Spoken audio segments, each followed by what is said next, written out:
Players make all the moves on the pitch, and captains lead their team around the park. But who's making the big decisions up in the box? It's time to talk about coaches.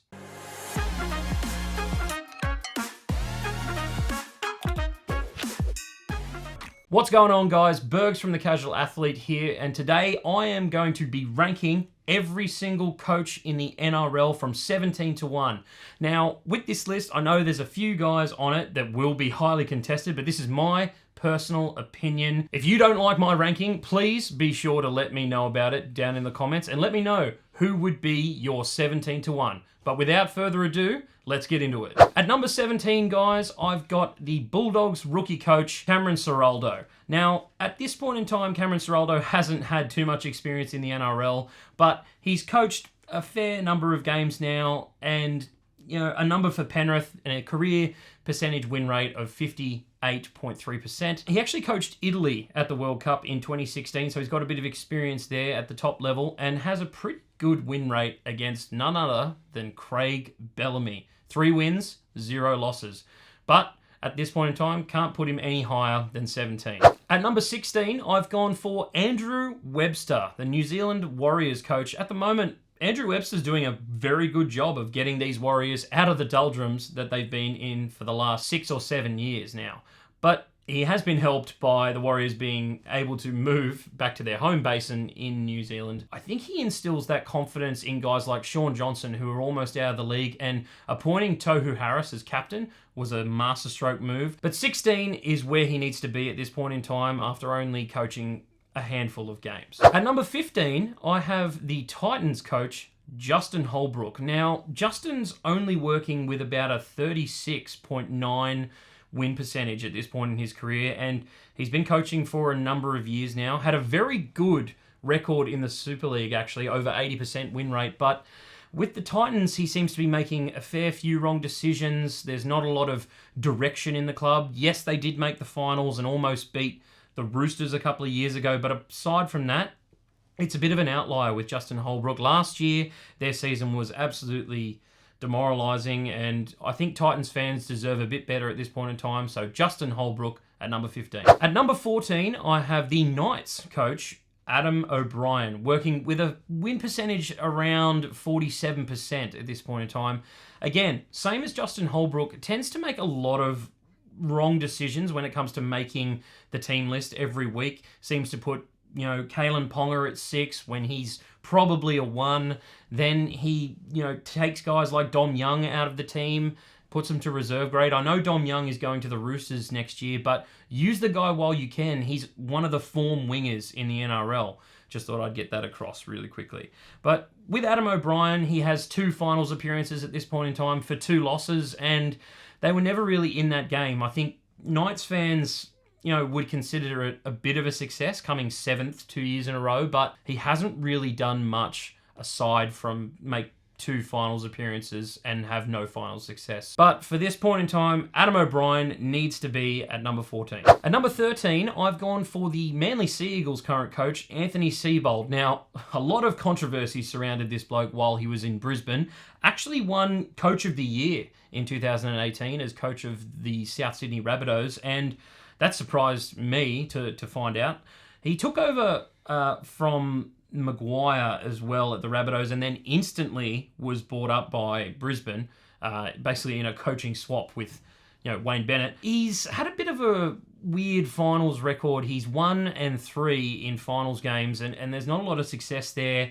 I think the way he coached Brisbane and those players, didn't want to play for him pretty much every week.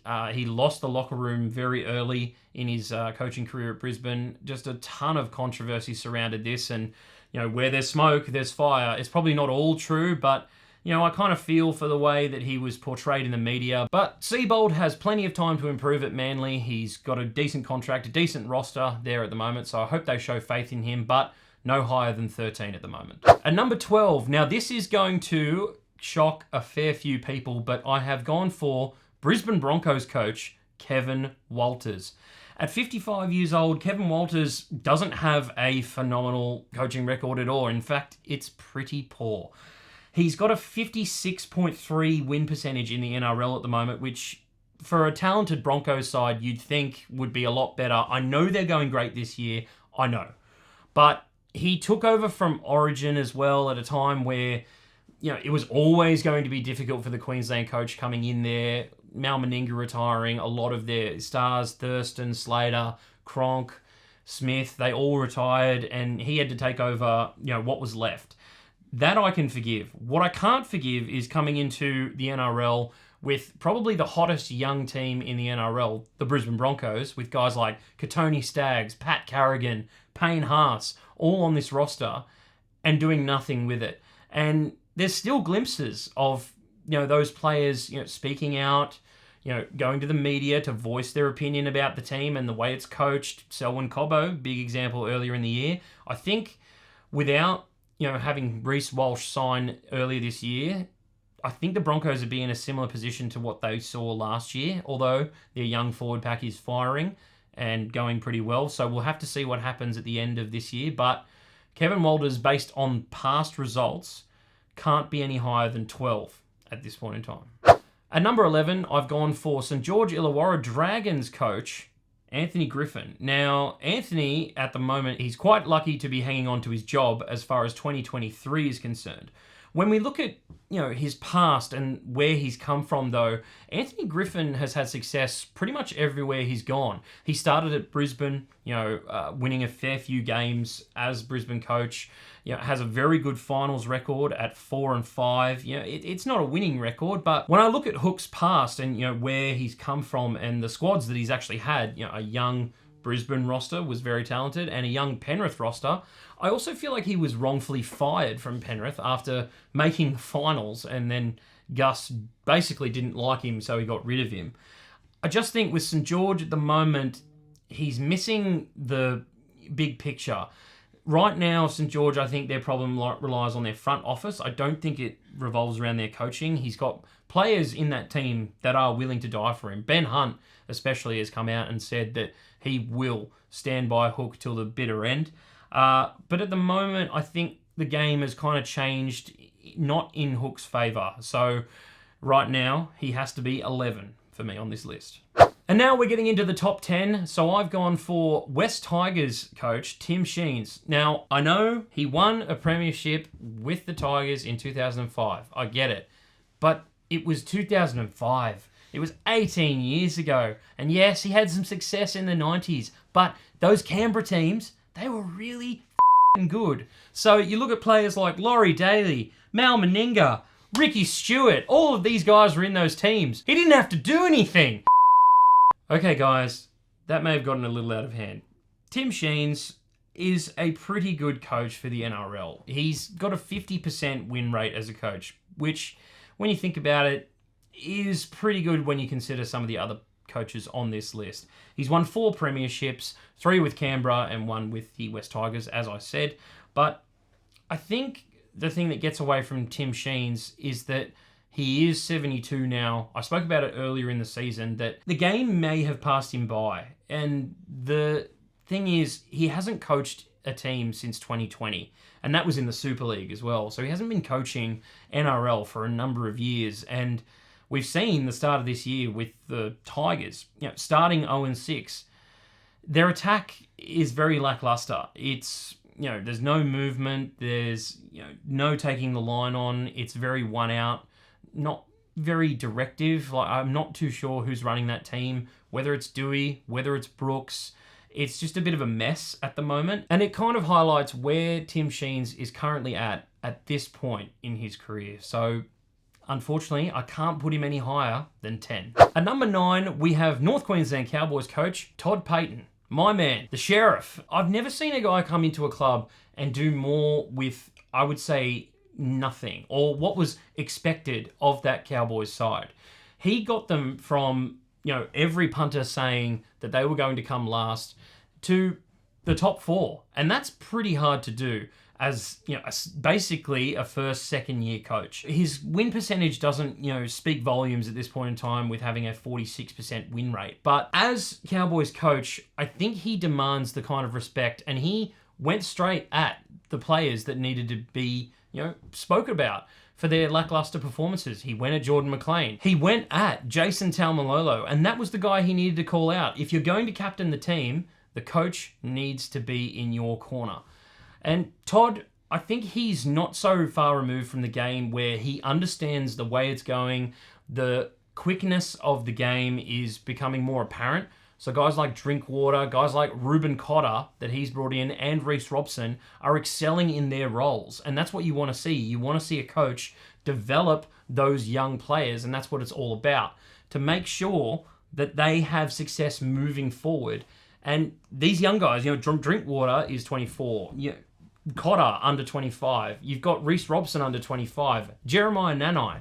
I mean, everyone was talking about Jeremiah Nanai, but no one realised how good he was until last year. So I think Todd Payten, his trajectory is only going to go up in the years to come. But considering the current list of coaches above him, I can't put him any higher than 9, even though I wanted to.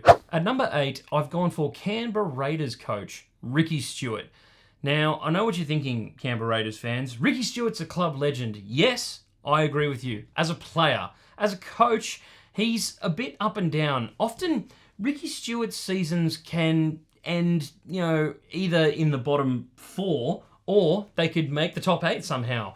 And yes, he's won, a Coach of the Year in 2016. The Raiders did very well. They made the finals and probably should have gone on to win the grand final that year, but they didn't. They made the 2019 grand final and, put up a great show against a pretty good Roosters side, but fell away late and unfortunately just couldn't get it done. I find it very interesting because if you actually look at his coaching record, it's often in the 8, out of the 8, in the 8, out of the 8, and I don't know what to make of it. And you know what? It probably is why he's got an exact 50% win record as a coach, because he wins some of the games he probably shouldn't win and then loses the games that he probably should win. And it's just one of those things where you got to take a step back and look through a different lens. So with Ricky Stuart, once he gets into the finals, has been very successful with having a 15-8 record in the finals, and that is pretty impressive and highlighted by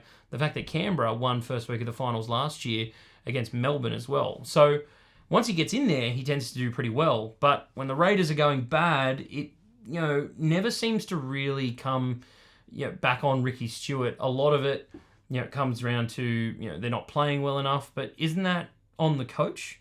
Anyway, you tell me. But Ricky Stuart has to be number 8 for me at this point in time.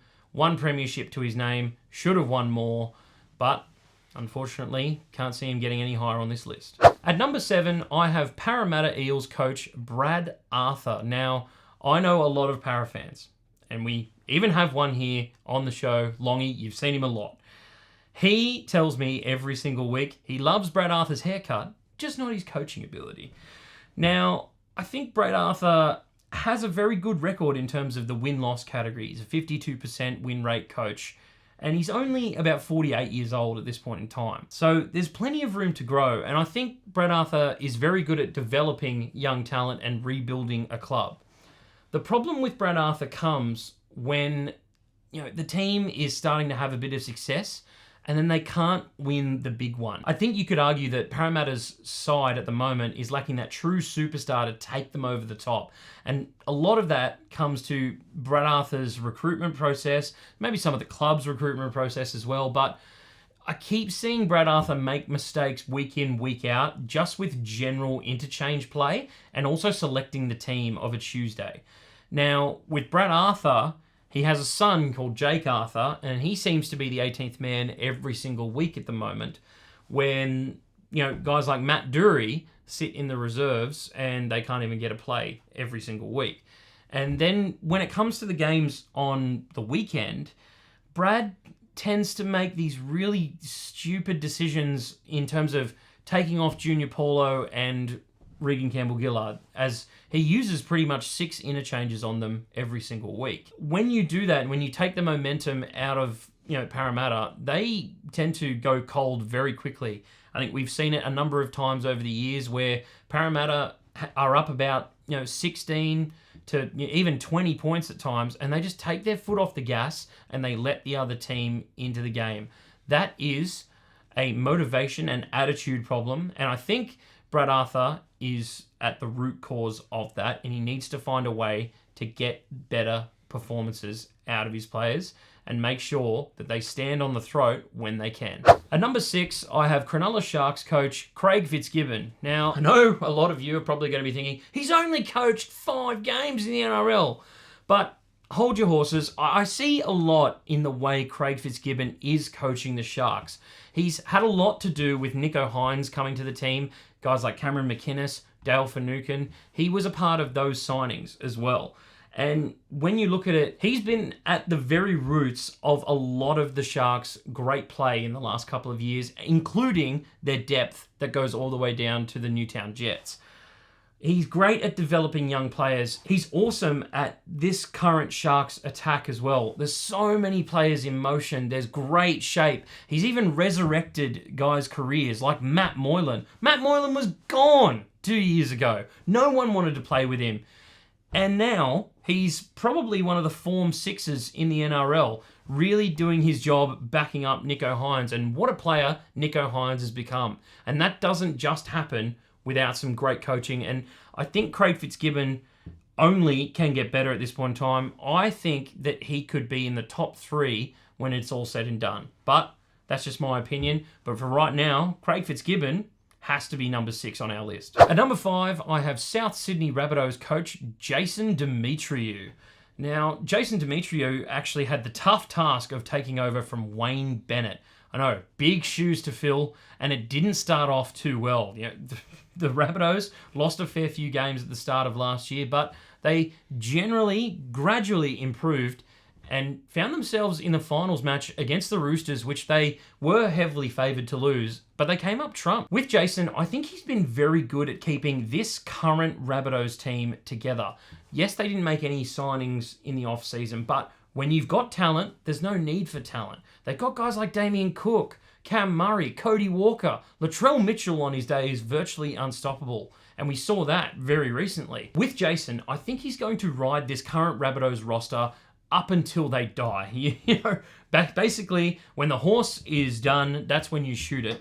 And I think Jason needs to think about potentially bringing in some younger talent. He's got Lachlan Ilias there. Let's see if he can work his way in a bit more. We haven't seen enough from Lachlan Ilias yet, but I think he can get better with Jason Demetriou's coaching, and so can the Rabbitohs. They need to win a premiership after so many disappointments late in finals, but we'll see if Jason can get it done. At number 4, I have Sydney Roosters coach Trent Robinson. Now, Trent has a phenomenal win percentage. He's got a 64% win rate across 10 years of coaching the same team. And if you want to talk about accolades, Trent has won 3 premierships, and which just goes to show how good of a coach this guy is. He always seems to get the best out of his players. And if you listen to the way his players talk about him, they will say nothing but positive things. They would almost die for him out on the field. It is unbelievable. And in the recruitment department, he seems to always get his man. He's probably got Nick Politis helping him in the background. But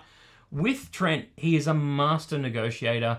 And we've seen that very recently in the signings that the Roosters have made for next season, and recently bringing in the likes of, you know, Joe Suaalii. And he's also very player welfare forward. You know, if Joe Suaalii wants to go chase his career in rugby, he's happy for him to do that. If Sonny Bill wants to go to the All Blacks, play for the All Blacks for a number of years and then come back and join the Roosters, he's happy for it. I think that part of coaching gets underestimated a lot. You need to be a bit more of a man manager and, you know, not so concentrated on what is happening off the field. And Trent is well entrenched in these players' lives and always seems to get the best out of them. At number 3, and this was a tough one. I was tossing and turning between who's the best coach right now out of these 3, and we all know who's coming, but I had to go with Penrith Panthers coach Ivan Cleary. Ivan started his career off hot at the Warriors, and you know, it culminated in him making the 2011 grand final with them, and what an exciting team they were to watch. You know, Sean Johnson, the birth of an absolute superstar. You had guys like Kristen Inu. James Maloney was part of that team as well, and they didn't get the chocolates on grand final day, but that was I guess, a statement for what was to come for Ivan Cleary. He then went on to Penrith, had some very good success there, and was punted. And, found himself in the doldrums for a little bit, and then coached the West Tigers and gave them their most successful season in, I'd say, 12 years. He nearly got them into the 8. Unfortunately, it didn't work, but then found himself back at Penrith after Gus Gould left, and I can't tell you how good he has been over the last 3 years. Absolutely dominating the league with about an 86% win rate. Now, that is outrageous for a 3-year span, and these young Penrith Panthers don't know what they've got in Ivan Cleary. I think they might know now after, 2 premierships on the trot, possibly looking for a third. They seem to be, moving that direction again over the last couple of weeks, but their junior development is outrageous, and Ivan's got a big hand in that. He is making sure that those juniors are coming in, they're well prepped. There's only a couple of guys that I can think of that haven't worked out and come in and been stars for this Penrith team. Ivan's also, won Dally M Coach of the Year a number of times, and, with those 2 premierships in his back pocket, I expect a few more to come. But he's just not good enough to be in the top 2 right now. At number 2. Now, this could have gone either way. Virtual toss of the coin, but I've decided to go for the apprentice, not the master, Craig Bellamy. Now, at 63, you're not going to probably call him much of an apprentice. He does have a 69% win rate out of all coaches. That is the best on this list at this point in time. And considering he's been coaching since 2002, I'd consider that absolutely outrageous. 6-time Dally M Coach of the Year as well. The guy just turns up. And yes, he can get a bit fiery in the box. We've all seen that. And there's virtually no smiles coming from him during the game. Even if the play goes the way of the Melbourne Storm, he seems to have some problem with it. But Craig always seems to get the best out of talent that I think no one was looking at. When you look at guys who have gone to that club and just been successful purely off the back of the Melbourne system, as they call it, it's unbelievable. I can think of so many players. Cam Munster was nobody before he went down to Melbourne, was playing Queensland Cup for a couple of years, and Cam Munster's natural talent was recognised by Craig Bellamy. He put him in, and now he is the best 5'8" in the NRL, undoubtedly. Craig Bellamy just knows how to nurture talent. I mean, you think of guys like Billy Slater, Cameron Smith, Cooper Cronk, and that's 3 of possibly the top 10 players that have ever played this game. And he coached them all. And I just got to take my hat off to the guy. And it's amazing when you think that he could have been the Brisbane Broncos coach. And imagine the kind of success they could have had if they had a guy like Craig Bellamy. And at number 1, the moment that everyone expected because he was always going to be number 1, it's Wayne Bennett, the Redcliffe Dolphins coach. And what can you say about Wayne Bennett that hasn't already been said? He's won 7 premierships. He's 73 years old. Just take a moment to think about that. Imagine your grandfather coaching your team for about 30 years. It's ridiculous. I just think he has no right to be as successful as he is right now. And he's won Coach of the Year, yes, but I think with Wayne Bennett, whilst the Redcliffe Dolphins didn't get that marquee signing to start the year, they have some really talented young players that no one knew about except Wayne Bennett. I have never seen a Dolphins side before. No one had. And the first look we got of them was round 1. And they absolutely blew the Roosters off the park. And Wayne Bennett wasn't surprised in the slightest. You know why? Because he knew. He's always one step ahead. He has so many great instances of being a good coach. Every single place he's gone, he's had success. We think about my favourite Wayne Bennett moments were actually with the Knights. And yes, after that, we'll talk about that another time. But while he was there, the Knights weren't expected to do anything. And yes, he left them in a bit of a hole, but they got to within 1 game of making the grand final. And for the Knights, that's their most successful season in the last 20 years. Now again, at St. George, he went to a different club just to see how it would work out, and he built that St. George team up from being a team that choked in the finals to a premiership winner. He's just a proven winner. Every single place he goes, he has success, and it's no surprise that he has a 62% win rate over his entire career in the NRL. That is ridiculous when you think that this bloke won Dally M Coach of the Year in 1987. I wasn't even born at that point in time. I just think the guy is an absolute mastermind, and I couldn't have thought of a better coach to take over the Dolphins to start their NRL career. But hats off to Wayne Bennett. He did it all and has done it all and is still continuing to do it all. Anyway, guys, that's it for today's video. Let me know about your coaching rankings down in the comments. And if you want to see more content like this, please make sure that you like and subscribe. We're bringing out much more content in the coming weeks, guys. So make sure you tick that like button and make sure you're notified about our latest videos.